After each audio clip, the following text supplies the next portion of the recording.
Hey guys, welcome back to another video. आप सभी लोगों ने हमें बहुत ज़्यादा कमेंट बॉक्स में कमेंट किया कि भैया ये पेपर रियल है क्या, ये रियल नहीं है। और तो आप लोगों ने बहुत ज़्यादा, आपको कन्फ्यूजन हो रही थी कि भैया ये सच में रियल पेपर है जो मैंने आप लोगों को पिछली वीडियो में दिया था।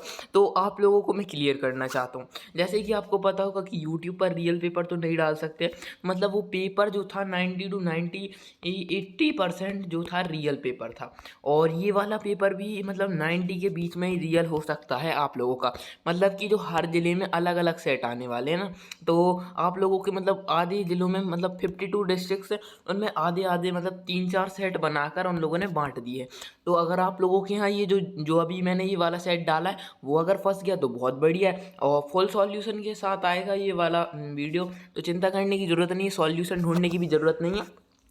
ये वीडियो ही देख के आपका रिवीजन हो जाएगा। ओके, एक टाइप से आपका रिवीजन वीडियो ही है आप लोगों का।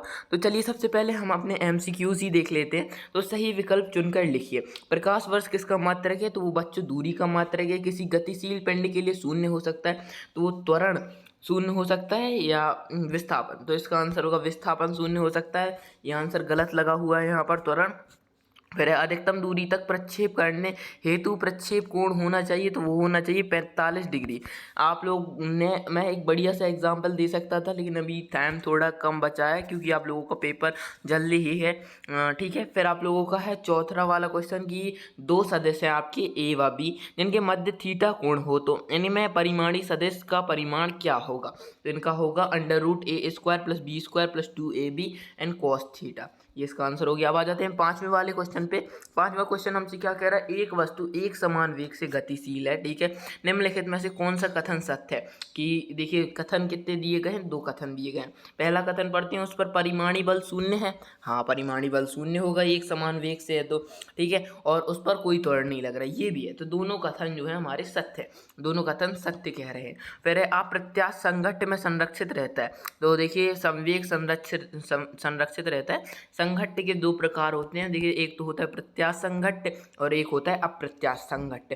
तो अप्रत्यास्थ संघट्ट में क्या संवेग संरक्षित रहता है, गतिज ऊर्जा संरक्षित नहीं रह पाती। उसी के विपरीत जो प्रत्यास्थ संघट्ट रहता है उसमें दोनों ऊर्जाएं संरक्षित रहती हैं, गतिज ऊर्जा और संवेग भी, ठीक है। फिर आते हैं हमारे छठवें वाले क्वेश्चन पे कि किसी गतिशील पिंड के लिए शून्य हो सकता है, तो वो है उपरोक्त सभी। सभी शून्य हो सकते हैं उसके लिए, तो ठीक है। तो यहाँ पर देखिए 7 क्वेश्चंस हो चुके हैं आप लोगों के। अब आते हैं अपने दूसरे वाले क्वेश्चन पे। दूसरा क्वेश्चन क्या है? हमारी रिक्त स्थान की पूर्ति करना है। ये भी 7 नंबर के हमें दिए हुए हैं। तो तारे, ग्रह आदि की दूरियों को हम किस किस विधि से मापते हैं? तो वो होती है रडार मापन विधि। फिर हमारा बल का विमीय सूत्र क्या होता है? तो वो होता है MLT-2। फुल सॉल्यूशन है, आप लोग ट्रस्ट कर सकते हैं पूरे सॉल्यूशन पर। फिर है ताक्षणिक चाल व ताक्षणिक वेग का अनुपात सदैव एक होता है। बहुत ज़्यादा रिसर्च के बाद हम लोगों ने ये सॉल्यूशन बनाया आप लोगों के लिए, ठीक है। फिर आप लोगों का आता है फोर्थ वाला क्वेश्चन कि अधिकतम ऊंचाई प्राप्त करने के लिए पिंड को ऊर्ध्वाधर दिशा में फेंकना पड़ता है, ठीक है। फिर यदि किसी निकाय पर कोई बाह्य बल न लगाया जाए तो उसका मतलब उसका क्या नियत रहता है? तो उसका जो वेग जो होता है वो नियत रहता है, ठीक है। और किसी बंद परिपथ से संरक्षित बल द्वारा किया गया कार्य शून्य होता है। सेवेंथ वाला क्वेश्चन हमारे पास आ नहीं पाया है क्योंकि जैसी PDF आई है ना जिस कंडीशन में, वो उस कंडीशन में मतलब रियल पेपर टाइप कंडीशन में आई थी ये PDF हम लोगों के पास। और हाँ दोस्तों, आप लोगों ने अभी तक व्हाट्सएप ग्रुप नहीं ज्वाइन किया क्योंकि जो भी कन्फ्यूजन होती है बच्चों का रियल पेपर और ये रियल पेपर है कि नहीं, वो सारी कन्फ्यूजन हम लोग व्हाट्सएप ग्रुप में जो है सॉल्व कर देते हैं। व्हाट्सएप ग्रुप को आप लोग ज्वाइन कर सकते हैं, उसकी ज्वाइनिंग थोड़ी सी बची है, तो जल्दी से जल्दी ज्वाइन हो जाइए क्योंकि अगर ग्रुप फुल हो गया तो फिर दोबारा से ग्रुप कोई और ग्रुप नहीं बनाया जाएगा। उसी ग्रुप के बच्चों को क्या जो है इन्फॉर्मेशन दी जाएगी कि रियल है पेपर कि नहीं है, ठीक है। फिर है थर्ड वाला क्वेश्चन का उत्तर मतलब आंसर, तो यह सही जोड़ियाँ बनाना है। परसेक क्या है? परसेक क्या है आप लोगों का? तो पहले का हो जाएगा D, मतलब परसेक की कितने 1 मीटर एक पर सेक कितना होता है 3.08 इंटू 10⁻16 मीटर। ठीक है। फिर आवर्तकाल की विमा हमारी होती है, आवर्तकाल की विमा होती है M0L0T1। फिर है प्रकाश वर्ष की विमा होती है तो हमारी M0LT0। फिर है नैनोमीटर होता है 10⁻⁹ मीटर। फिर है अपेक्षित घनत्व क्या कहलाता है, तो पांचवें वाले का हो जाएगा M0L0T0। अपेक्षित घनत्व की यही होती विमा। कार्य का विमीय सूत्र ये हो जाएगा, और खगोलीय मात्रक कितना होता है, एक खगोलीय मात्रक मीटर में इतना होता है। ठीक है, ये होता है इसका परिभाषा। फिर है बल के मात्रक न्यूटन को मूल मात्रकों में लिखना है, तो जो बल का मात्रक होता है न्यूटन उसे मूल मात्रकों में लिखना है, तो ये हो जाएगा न्यूटन के मूल मात्रक किलोग्राम इंटू मीटर प्रति सेकेंड। ठीक है, अब आ जाते हैं, ये क्या थोड़ी साइड वाला बटन दब जाता है। ठीक है, अब आ जाते हैं हम अपने सेकंड वाले क्वेश्चन में। परसेक किसकी राशि का मात्रक है, तो परसेक दूरी की राशि का मात्रक है।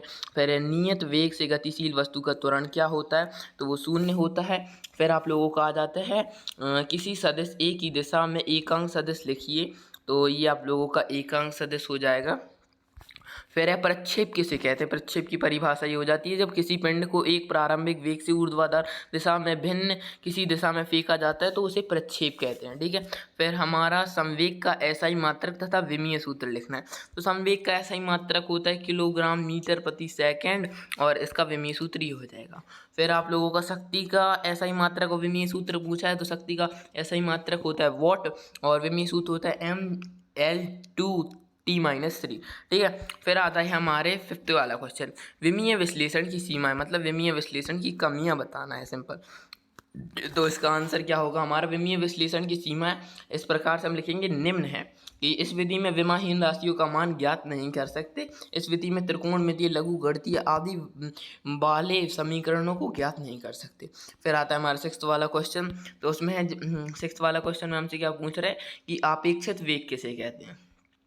तो अपेक्षित वेग, जब दो वस्तुएं गतिशील होती हैं तब अब एक वस्तु का वेग दूसरी वस्तु के सापेक्ष होता है, उसे ही हम अपेक्षित वेग कहते हैं। फिर आप लोगों का आता है सातवां वाला क्वेश्चन, सदिशों के योग संबंधी त्रिभुज नियम लिखना है, और कोणीय वेग किसे कहते हैं, तो इसका अथवा वाला किया है, और सदिशों का योग संबंधी त्रिभुज नियम भी ईजी है।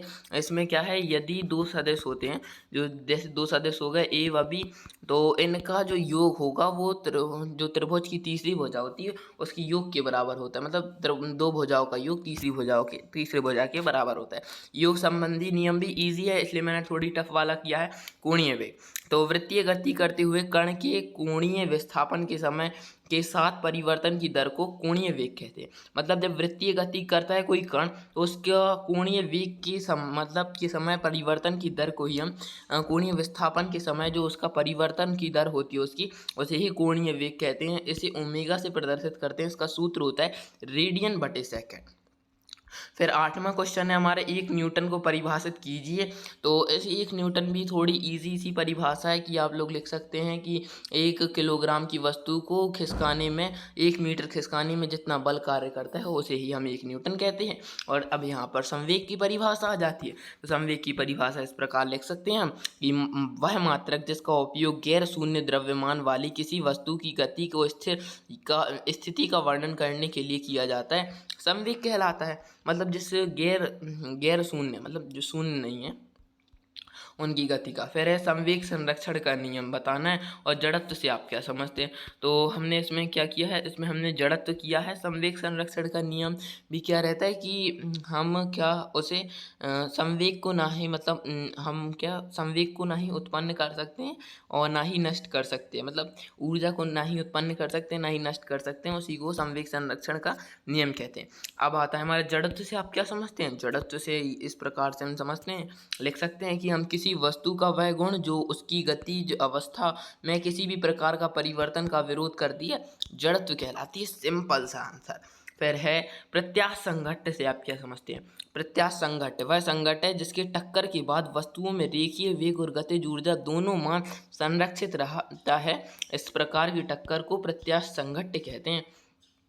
अब आता है हमारा 11वां वाला प्रश्न। 11वें प्रश्न में हमसे पूछ रहा है कि पहियों के बॉल बियरिंग का उपयोग क्यों किया जाता है। पहियों में बॉल बियरिंग का उपयोग क्यों किया जाता है, और खिलाड़ी मतलब कैच लेते समय अपने हाथ को पीछे क्यों कर लेता है। तो ये खिलाड़ी वाला आप लोग कर सकते हैं, ईजी है थोड़ा।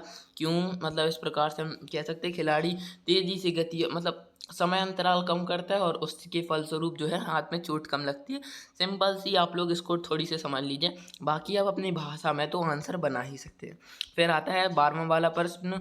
परमाण्विक नाभिक से आप मान की कोटि लिखिए और मूल राशियाँ किन्हें कहते हैं। तो मूल राशियाँ आप लोग लिख सकते हैं कि वे राशियाँ जो एक दूसरे से पूर्णतः स्वतंत्र होती हैं, मूल राशियाँ कहलाती हैं। इनकी संख्या 7 होती है। संख्या लिखना चाहें तो संख्या भी लिख सकते हैं।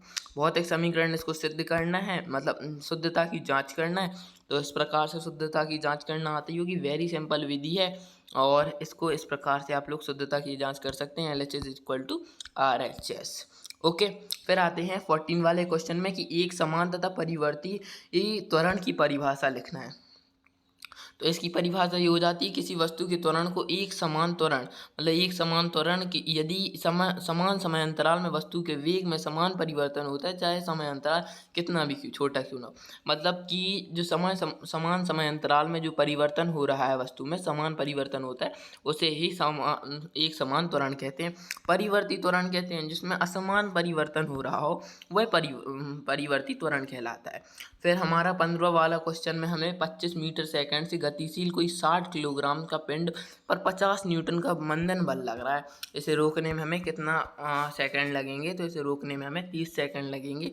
इस प्रकार से सूत्र होता है, बल बराबर द्रव्यमान गुणे त्वरण होता है। त्वरण को हम द्रव्यमान बटे समय भी लिख सकते हैं, और द्रव्यमान बटे बल भी हाँ, बल लिख सकते हैं। हमने समय हमें ज्ञात करना था, तो बल को हम यहाँ पर ले आएंगे व्युत्क्रम करके, और तो ये हो जाएगा हमारा 60 गुणे 25 बटे 50। तो 25 से 25 कट जाएगा, 2 बचेगा नीचे, 2 से 60 गए तो 30 आ जाएगा हमारा आंसर।